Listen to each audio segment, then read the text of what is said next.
Obviously, as it is safe to do so, and as the health advice indicates that we can reopen sections of the economy that are currently restricted or entirely closed, we would like to do that as soon as possible. But beyond that, we want to. The Australian economy, the fundamentals in the Australian economy were very sound going into this crisis, and we of course want them to be sound on the other side of this crisis and to have a very strong bounce back, focusing on our strengths as a globally focused open trading economy, selling as many Australian products and services into markets around the world, but also making sure that domestically we are in the strongest possible position to sell products and services to each other. Which sectors, which sections are you talking about possibly reopening?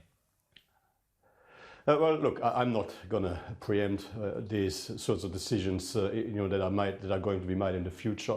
Right now, our resources sector continues to perform comparatively strongly.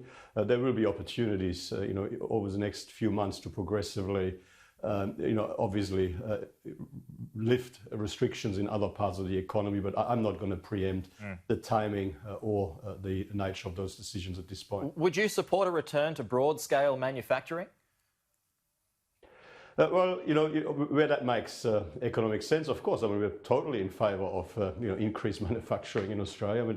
Clearly, where that makes sense, where we can be competitive internationally, or where there is a clear sovereign need to be self-sufficient, then these are things that we need to continue to explore, of course. Yeah, well, I think, correct me if I'm wrong here, but manufacturing used to be 13% of GDP. Now it's come down to about 6%. So would you like to see that get back up into double figures again? Well, these are not things that you can sort of, create by government edict. Clearly, this has got to be in the context of what makes economic sense. In the broad, for us to be more successful in the manufacturing space, we've got to ensure that we continue to lift our productivity and our international competitiveness. There will be some areas where there is an assessed sovereign need, where there might be some other considerations, but in general terms, of course we want to be a stronger, more successful manufacturing country into the future. But in the end, in order to sustainably be able to do that, we need to focus on making sure that we can be as competitive internationally as we possibly can be. Okay, what about tax reform and deregulation? Are they all big ideas at the moment that you're going to explore? Well, we will continue to be focused on keeping taxes as low as possible, as high as necessary to fund the necessary services, essential services of government that Australians rely on, but as low and as efficient and least distorting and fair and equitable as possible. We're certainly not focusing on increasing the tax burden on the economy at a time when we want to pursue stronger economic growth and a strong economic bounce back on the other side. When it comes to deregulation, absolutely, we need to make it easier to do business. We need to reduce the cost of doing business in Australia. That is an important part of making sure that we can be internationally as competitive as possible and that we can sell as many Australian products and services around the world as possible. Minister, the Treasurer has been accused of telling porky pies to the IMF, which says it did take into account the $130 billion JobKeeper package when it released its projections. Should he apologise? I don't accept that characterisation at all. The Treasurer was making comments based on what he had been advised, and I understand that Treasury is taking that up with the IMF.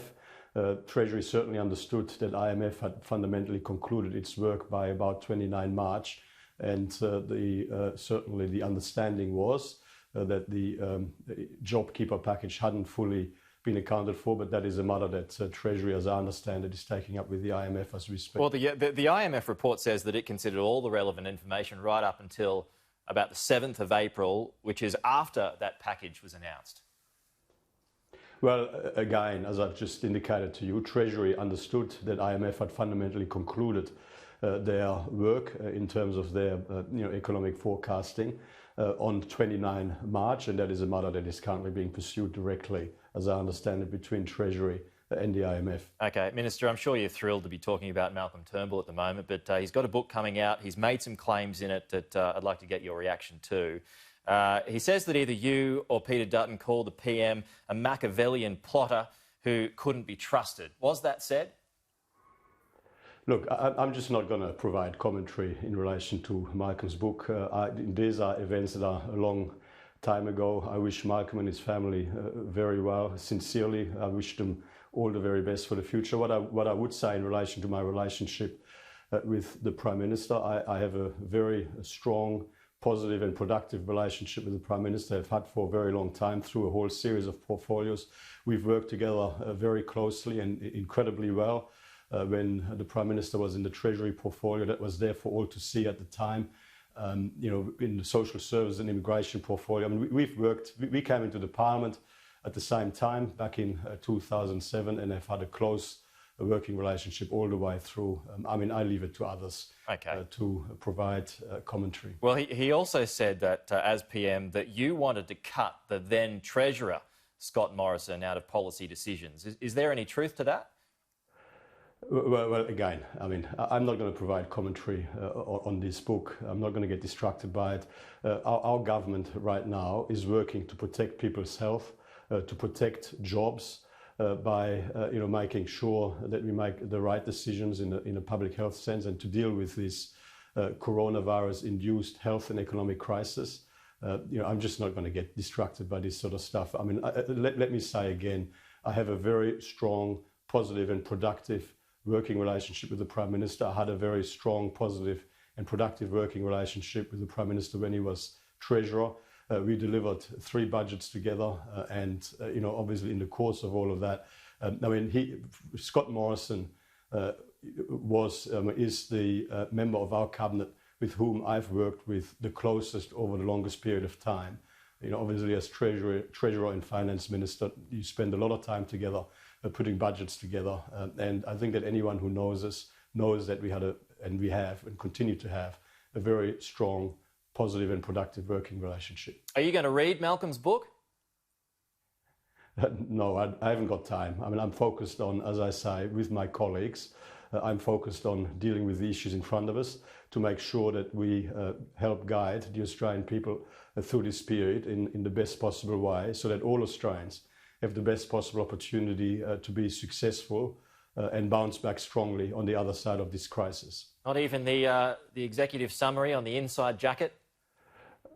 Look, I'm focused on the job at hand. Right, fair enough. Finance Minister Mathias Cormann, really appreciate your time this morning. Thanks so much for joining us. Always good to talk to you.